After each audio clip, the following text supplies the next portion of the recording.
So we're in a world that's obsessed with self-reliance and personal achievement, but it's crucial for you and I as a believer to reflect on the stark contrast between the paths of self-made success and God-made abundance. From a Christian and biblical perspective, can I just say this? There's a profound wisdom to be found in understanding that these two approaches, they yield vastly different outcomes.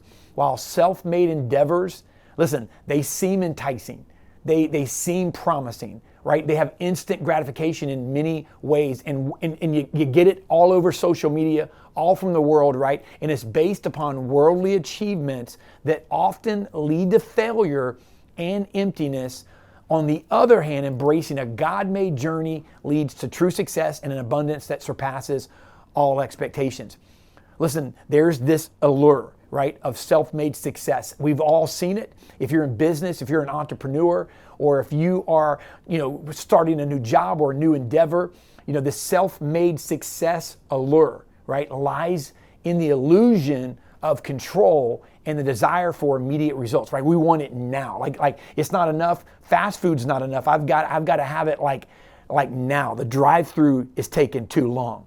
And so we want these immediate results, and society often glorifies those who have seemingly achieved everything through their own efforts, attributing their accomplishments solely to personal drive and ambition. However, the Bible reminds us that we are finite beings, right? Inherently flawed and limited in our understanding. Relying solely on ourselves often leads to a narrow perspective, blind spots, and ultimately disappointments. I'm going to give you a quick personal story really quick.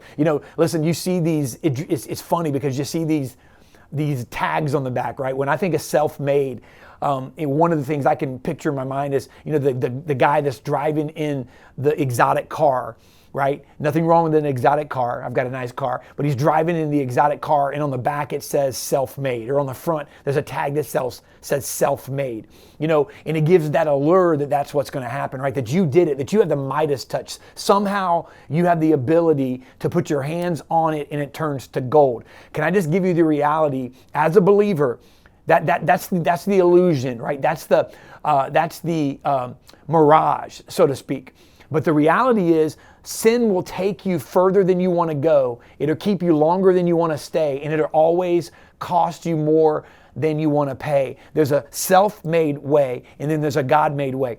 When I look at my own life and I look at the self-made way, I did that. David did that. Let me tell you the reality of what self-made did for me. Now, many times I've gotten off track, but the one big time that I did a self-made way it wasn't the exotic car with the tag on the front that said self-made. It was when I lost my family. My wife and I were separated for 6 months. I left my kids when they were young. My youngest daughter was less than a year old. And I left my family. I left my home. I moved into an apartment. For 6 months, I thought that I knew the way. And guess what? I left my kids and my family. When I got back and God finally, listen, He restored it.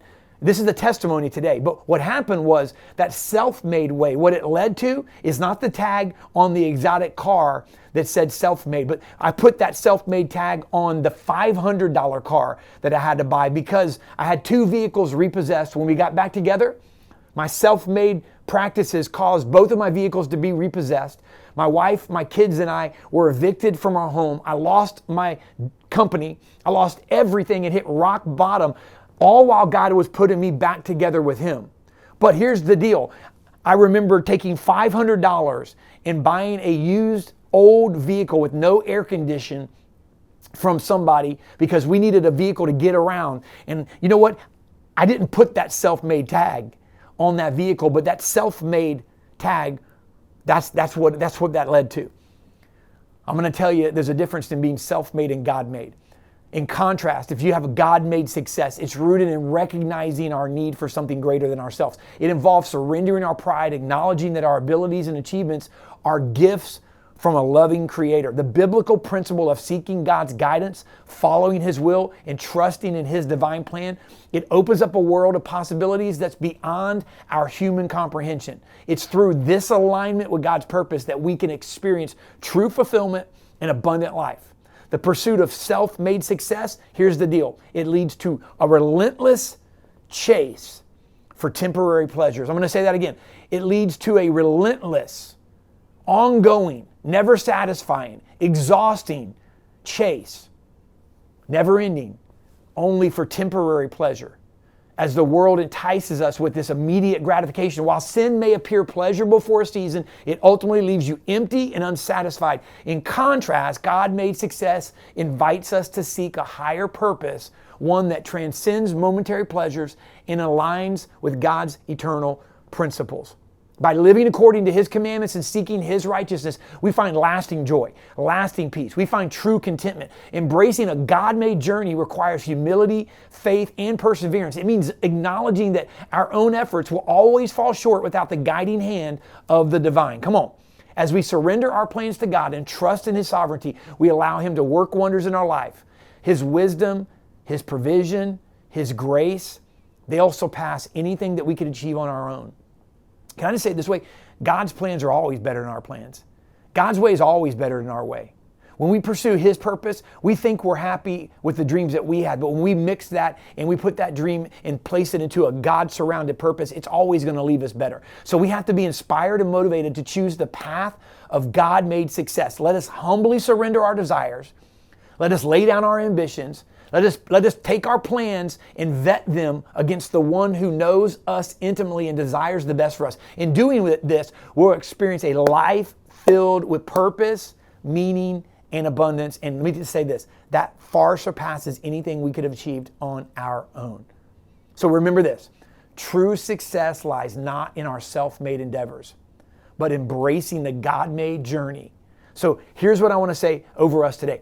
May we find the courage to let go of our own limited understanding and allow God to lead us into a life of true fulfillment and abundant blessings. Self-made versus God-made. Come on, let's choose the God-made version. We're going to love that version a lot better. Be blessed.